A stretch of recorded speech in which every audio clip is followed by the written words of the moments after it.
Yo, what's up mga kaibigan? Nalina tayo magkwentuhan matapos tawalisin ng Phoenix Suns sa first round ng playoffs ay naghihintay na nga sa second round ang reigning NBA champions OKC Thunder sa kung sino ba makakatapat nila dito, kung ang Los Angeles Lakers ba o ang Houston Rockets. Kaya naman pahayag ng reigning league and finals MVP Shai Gilgeous-Alexander, nagsimula na nga daw siyang pag-aralan ng Lakers at ang Rockets. Tinitingnan niya nga daw ang kalakasan at kahinaan ng dalawang team na ito.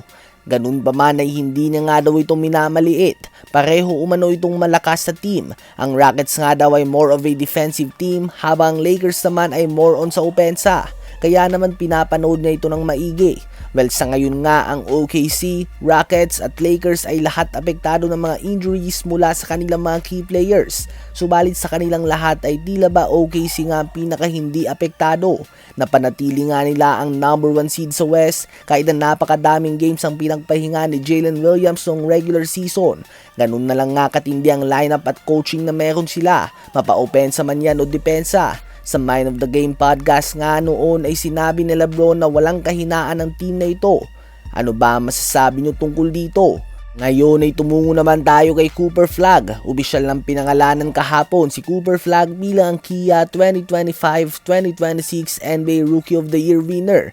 Nagtala siya ng mga kakaibang stats bilang ang youngest player sa NBA ngayong season. Madaming record nga ang kanyang ginawa at madami ang nagsasabi na well-deserved niya ang award na ito. Kahit na medyo underwhelming ang naging performance ng Dallas Mavericks ngayong season as a team. Si Flagg ay nagpakita nga ng superstar potential sa kanyang unang taon sa liga. Medyo naging mabagal lang nga ang kanyang simula, subalit eventually ay lumabas nga ang totoong dahilan kung bakit siya ang napili bilang number 1 pick. Si Flagg nga ay nagtala ng multiple 40-point games. Umiscore din siya ng higit pa sa 50 points at talagang nakipagsabayan nga siya sa mga bigating stars ng liga na ito. Siya nga ay nag-average ng 21 points, 7 rebounds, 5 assists, 1 steal and 1 block per game on 47% shooting sa field at better stats nga yan noong si LeBron ay rookie din at halos kapareho naman ito ng kay Luka Doncic na mas matanda ng isang taon kay Flagg noong siya ay rookie pa lamang.